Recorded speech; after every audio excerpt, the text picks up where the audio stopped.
see at those comparable clubs. Okay, so let's move on to some of the questions, and I'm sure most of you remember some of these questions from the survey. If you don't, I'll just remind you that the answer would typically run a 4-point scale. 4 being that you either were very satisfied, to 1 that you were very dissatisfied, or 4 being that you strongly preferred, to 1 being that you strongly did not prefer that particular item. And so when you look at these charts up here, I know some of you don't like mean scores or average scores, but I'm the statistician and I love average scores because the averages tell me a lot. It's not just the percentage, but it's the weight, how strong members either were satisfied or how strong you preferred it and so forth. Because there's a combination of the number times the weight of the score there. So, but for those of you that really want to know what the percentage is, if you on a 4-point scale, if you have an average score of 2.5, you're roughly about 50%. 50% of the members were satisfied, 50% were dissatisfied. As the average increases to like 2.75, you have about 2/3 of your members either being satisfied, preferring, and so forth. And when the average score goes to 3.0, you typically have at least 3/4 or more of your members. So anything that has an average score of 3.0 or higher has a large number of members indicating that they either agreed or preferred or were satisfied with that item. So as you can see here, the first 2 scores, overall I'm pleased with the club. And the second, the club is a good value for what I pay. These 2 questions I've asked at every club I've ever done a survey for. These are kind of like the benchmarks for clubs. And the average here was 3.26, which translated to 95% of the members indicating that they either strongly agreed or agreed with that statement. And then the average for the price to value relationship question, and that is how pleased are you with what you're paying at the club? You had an average score of 3.01, which translated to 86% of the respondents indicating that they either agreed or strongly agree with the statement. And both of these are just slightly above the average at those comparable clubs, and the average being typically 3.25 to 3.00. So pretty high level of satisfaction overall.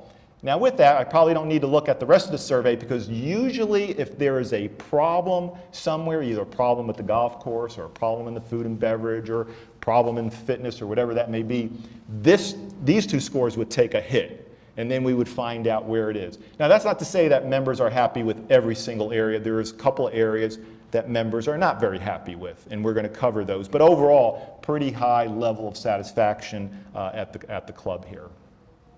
The next question was, we typically are trying to gauge price sensitivity by members and whether members are willing to pay for improvements to the club, whether you want to make large improvements, slight improvements, or do you really want the club to cut back on services, cut back on amenities, and cut back on prices there. And as we see, the majority of members, almost 55%, want the club to maintain, make some improvements, but you're not giving the club carte blanche to kind of go ahead and just make a whole lot of improvements at the moment. But 38% of you say you are giving the club whatever it wants to do in terms of making improvements because you want to see better amenities, better services, and better facilities. Now the interesting statistic here is that at the clubs, because at most clubs, just as your clubs, when clubs want to do based on their bylaws, many clubs, in order to spend a certain amount of dollars, do a capital project, typically requires members to vote on the issue and approve it. I mean, that's fairly typical. That's probably typical at about 70 to 8% of the clubs across North America. Then there are 22% of the clubs that the board has the right to do basically whatever they want. So at your club, it's more the norm. Well, at those clubs, typically on this question, and these are clubs that the board had to go to the clubs, present the proposal, and the members voted and approved it.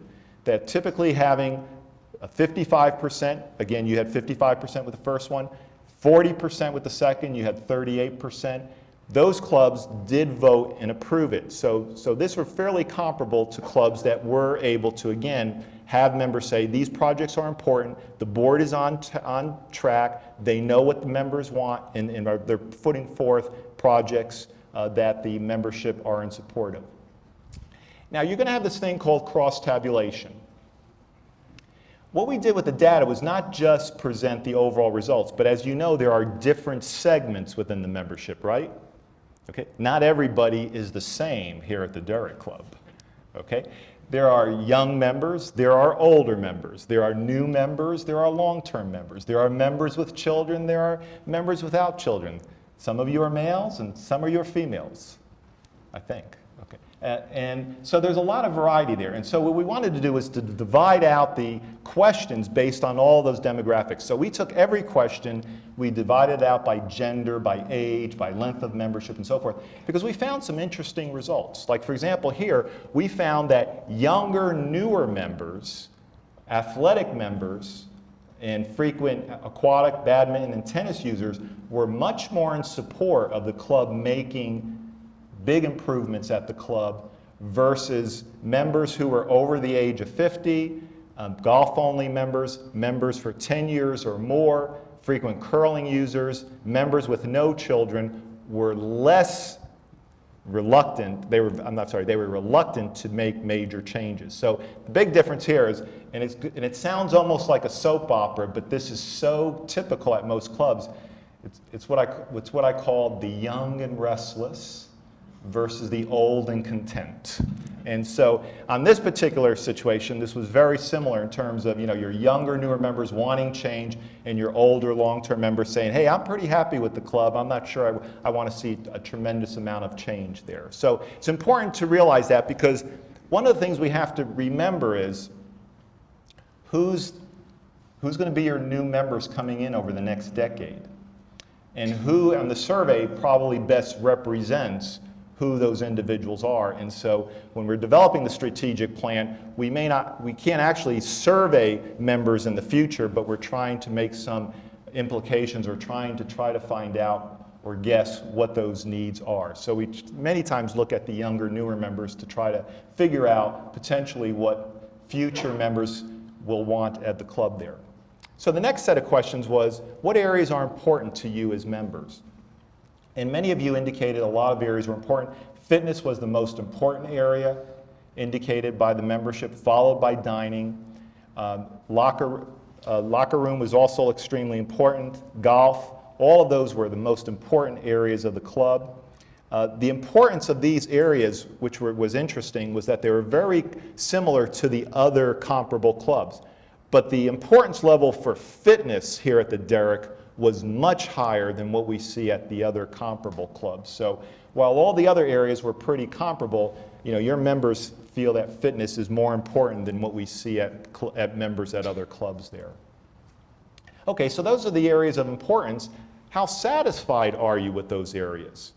And members definitely are very happy with the locker rooms, very happy with fitness, aquatics, golf, childcare. Overall, you were pretty satisfied with almost all of the areas. There was just one area where the overall satisfaction level was lower, not only with your club, but what we see at comparable clubs, and that was with dining.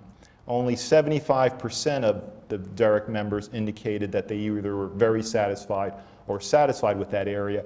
And that was a little bit low, and plus when we see at other clubs, that's a little bit low. Now I think we're going to get some clarification of where that area of dissatisfaction is when we present some other slides down the road here dealing with the food and beverage area. Now, how important are the different food and beverage areas to the club here?